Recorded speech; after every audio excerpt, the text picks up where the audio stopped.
responsible when we go outside of the bounds of what God has said is right and wrong.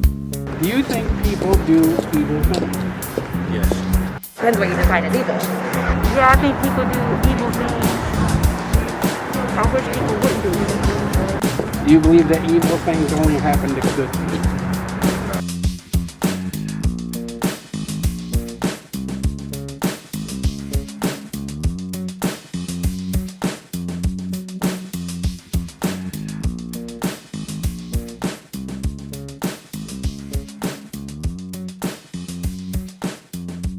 It's a pleasure to have you, Pastor. Why don't you tell us a little bit about yourself, your background, please? Sure, yeah. Glad to be here, Jackson. And we're taping right here in central New York. We're kind of in the northern region of the country. It gets a little cold here. You're from Haiti, though. Exactly. And I grew up in western New York, so I'm kind of used to it. Jackson's getting more used to the cold, maybe not. Not quite yet. But I'm glad to be able to work with Jackson. We've known each other for quite a few years and have grown together as we've served God together.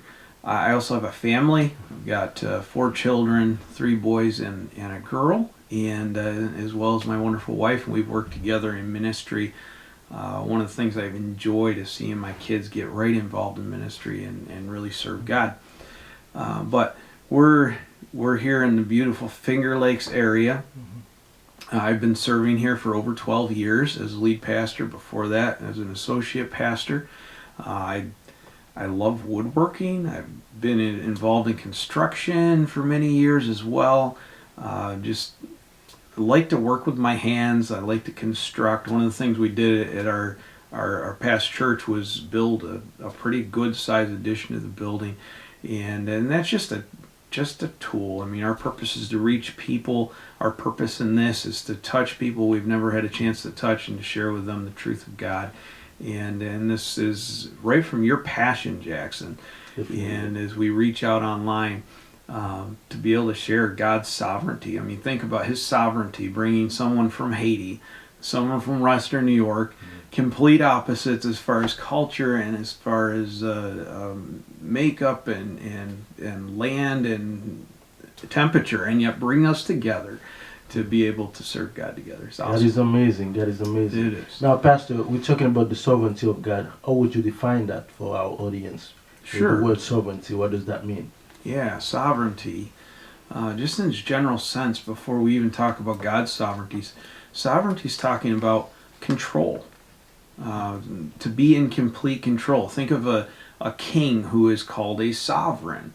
He is the one that controls that kingdom. He has the power to determine the direction, to decide how to rule his kingdom, what laws and what justice and the standards and the way people are governed.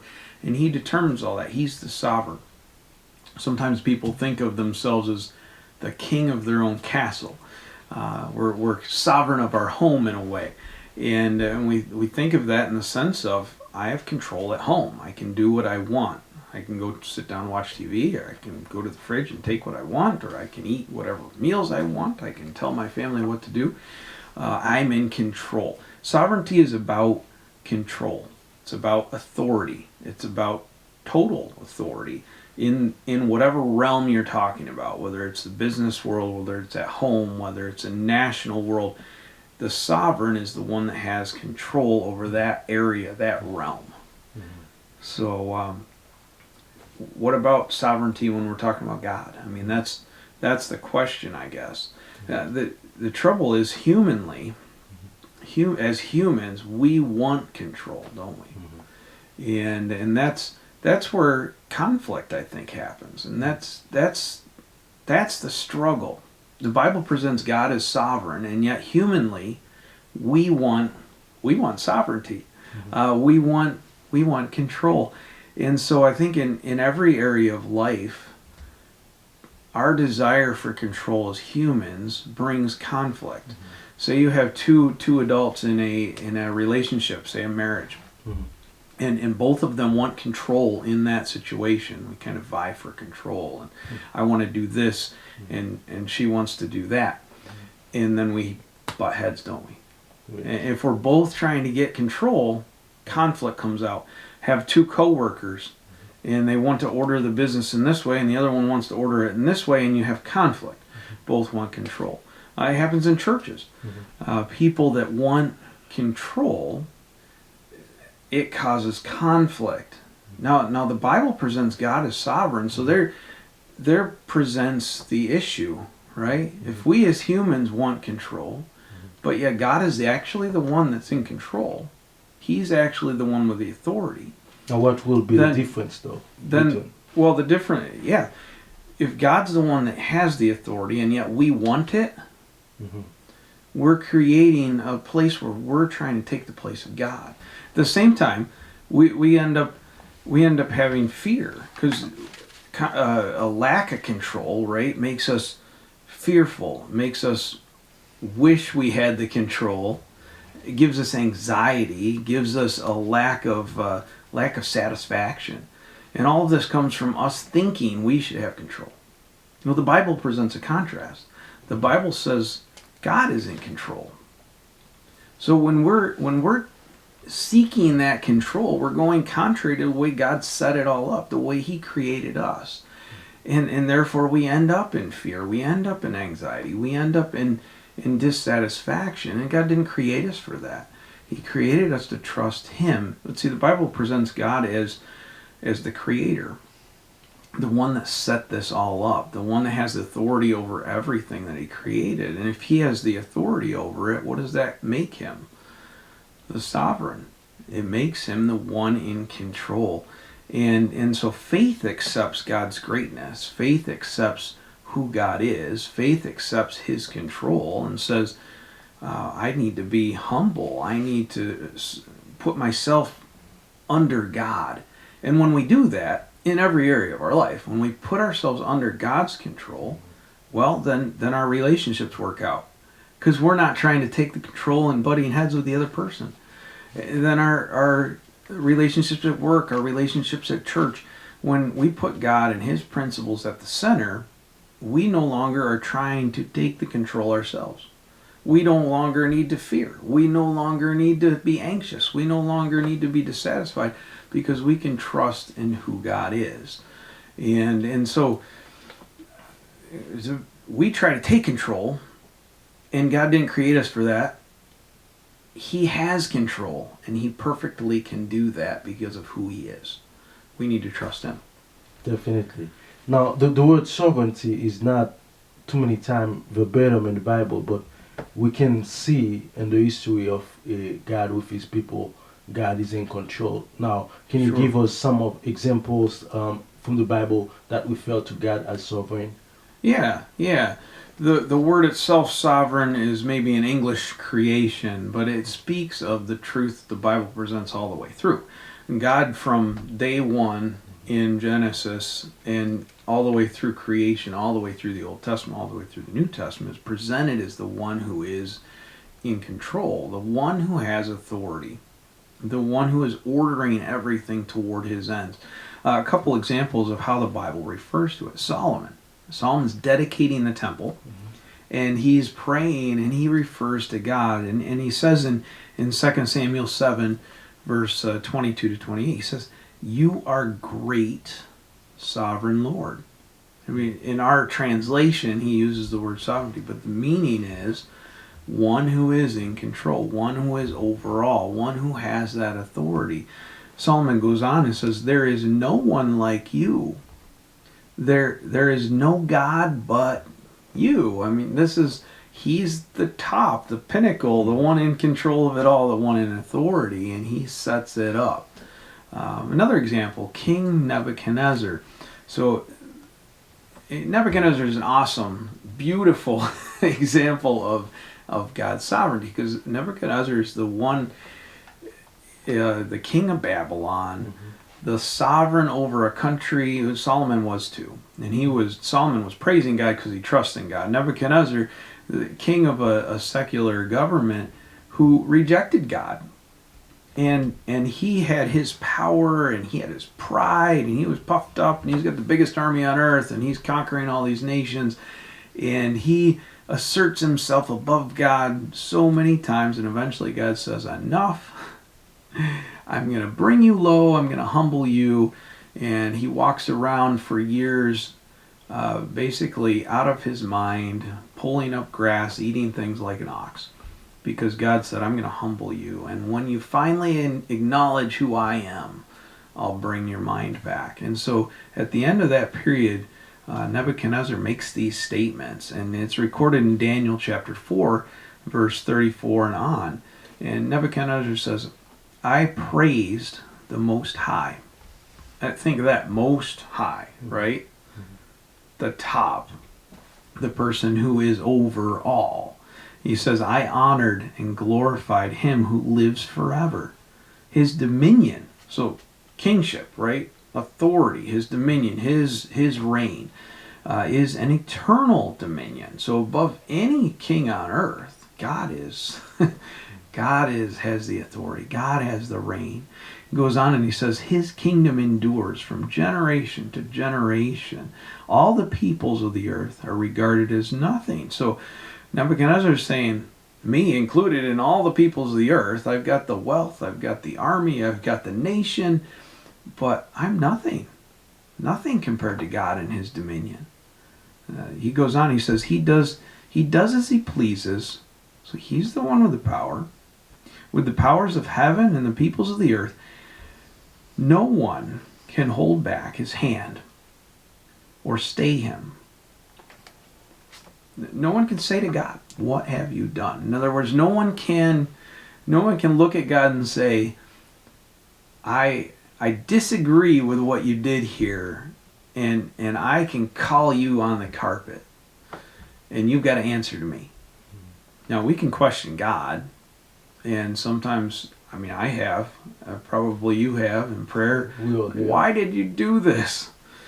But at the end of the day, we got to trust him, and he doesn't have to answer to us. The whole book of Job is just crushed by the persecution given by Satan, and he questions it. And at the end of the day, God doesn't give him any answers. God asks him to trust in God's greatness. And Nebuchadnezzar here, he's just saying over and over, God, you are above everything. You're above all peoples. You're above all powers. You're above all nations. Your dominion goes forever. You're the one who is sovereign. And he's a great example of that sovereignty.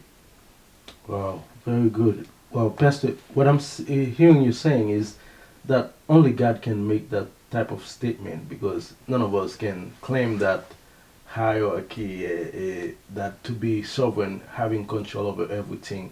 So, with that said, like that place God over everyone and everything in the universe, in the entire universe. Yeah. Now, the question is there any area in our life that is outside of that power, or does God really in control of everything? Because one of the things that is related to that is sin, because you know that God is not responsible for our sin, but God is still in control. So how do you reconcile both ideas? Sure. I guess the first part of that question would be to say, is God in authority over everything? And the Bible suggests yes. So then how do we reconcile that? But I think take it all the way back to creation. God is the one who created the earth. Why is Genesis 1 through 3 so important? I think it's very important because it presents God as creator. This didn't just all happen. Look at the order and the way creation fits together and is ordered together and works in symbiotic relationships. None of that just happened. God created it. And if God is the creator, that puts him in authority over his creation.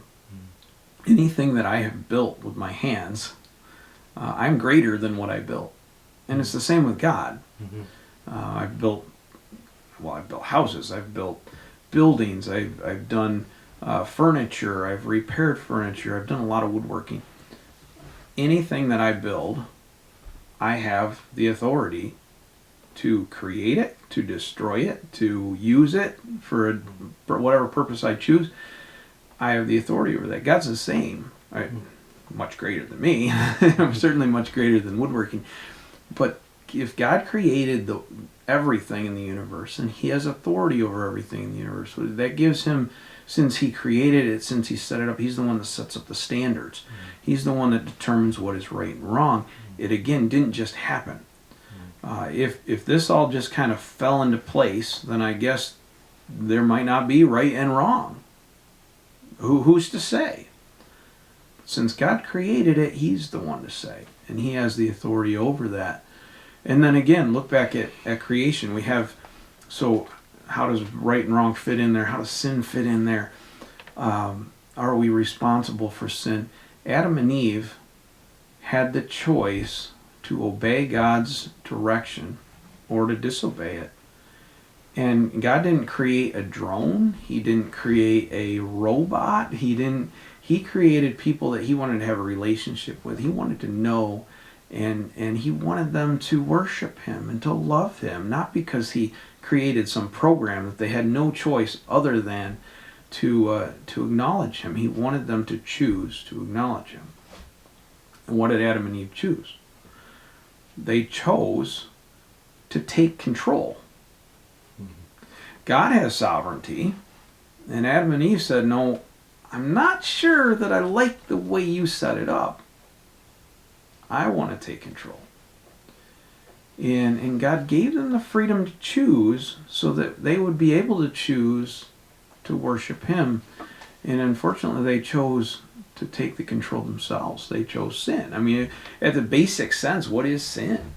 Sin is saying, I know better. I want to do it my way. I don't want to do it God's way. And to live contrary to the direction, creation, the order that God set up, the truth and the principles that God set up. Instead to say, I want to be in control and I want to do it my way. And that's exactly what Adam and Eve did.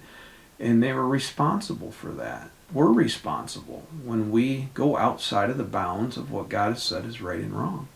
If we're the ones that are seeking control, and we see that in our life all over the place, as we seek our own control, then that affects how we think of other people around us. It affects how we respond in our human relationships, but it also affects what we think of God.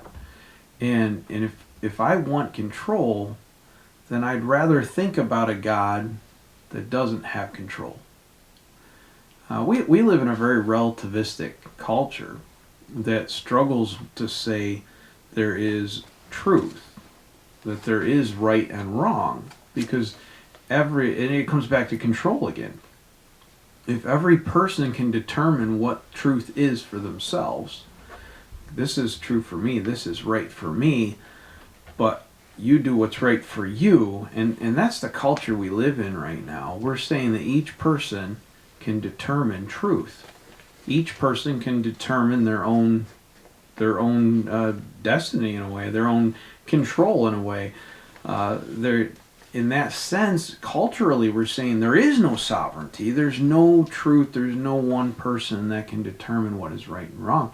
And when we live in that kind of a viewpoint, you're going to have wildly different views on who God is, whether he is powerful to order the world around us, or whether he just, some people believe, yes, there's a God that kind of set everything in order and just kind of walked away and let it go. Other people may believe there's a God that is personally in control of the world around them. Other people may want to say, well, God is so defined by his love that, yes, I may sin, but it really is not a big deal because God loves me. There's others that may say, you know what, there is no God at all, and it's all random, happened by chance, and so I determine what is truth. It's just whatever works out best for me. Others may believe what truth is what's best for the society. This is what works the best. This is what's best for everyone, and so the good for the many outweighs the good for the individual. The problem with all of that is it's not acknowledging the truth and the overarching teaching of the Bible. If God's the creator, then he's the one that determines truth, and he's the one that is in control. And yes, our society wants to reject that concept. The world around us doesn't want to accept that God is in control. So we're going to have wildly different views. But the problem is, God is sovereign. Whether we like it or not, God is sovereign. God is the ultimate power. He's the ultimate authority. And the question then becomes, how are we going to respond to that? Whether we believe it or not, whether we like it or not, God is sovereign. And how will we respond? Will we seek our own control, which means I'm standing against God's sovereignty? I'm standing against Him. Or will I respond in submission? Will I respond by saying, I'm going to set aside my pride. I'm going to be humble before an awesome, authoritative, creating, sovereign, in control, provident God. Am I going to submit to Him and allow God as creator to set the standard and then follow His standard? To allow Him to set and determine what is right. God as creator has the right, the obligation to provide justice. And so one day we will all stand before God. We will all answer, and we won't answer for our own version of what is right and wrong. We'll answer for God's standard of right and wrong. And so as created, we're responsible, not for our own standards, but to God's standards, and responsible to do what is right. Definitely. So now, the second part of it is our responsibility when we sin, because we know God is in control, and we do sin, and that is not the author of any evil. So how do we put it together? Because some people, they don't have a problem with, like you mentioned, they don't have a problem with having a God and control, but they still know evil happening in the world. Either he's not loving, or he's not that powerful to kind of refrain the evil happening, or to prevent somebody to do the sin or the wrongdoing to someone else. Sure, yeah. Yeah, there's a lot of distorted views of who God is in the world. And so we have these vying perspectives on who God is. People tend to universally accept the concept of there is evil in the world. The problem is who defines that, and so we have these different viewpoints of that, and it all goes back to humanity seeking their own control. It all goes back to Adam and Eve. It all goes back to the beginning of sin. And as we seek our own truth. We seek what's beneficial to us. We walk contrary to the principles and the character of God. We're standing against God's sovereignty, and we're seeking our own sovereignty, and we create sin. And as we do that, because we all do that, right? As we do that, we have conflict. As we do that, we have tension. As we do that, we have problems that are created, and that creates the evil in the world. Again, God didn't create evil. He created Adam and Eve and humanity with the desire that it would worship Him, that it would honor Him, that it would choose to. And as we choose our own control instead of God's control, we tend to put ourselves first and put others second or third or fourth or last. And then we're willing to do whatever it takes to make my life what I want it to be, even if it hurts someone else. What comes out of that? Evil. If I take my perspective so strongly that I'm willing to harm someone else for that perspective, or I take my own profit so important that I'm willing to put someone else down to get my own profit, or I take my own success so important that I'm going to push someone else away, that creates evil. And it's not God doing that. If we would just submit to His authority and allow Him to be in control, those things would not take place. And so we become responsible for that. Think about sovereignty. A good way to look at that is God sets the boundaries.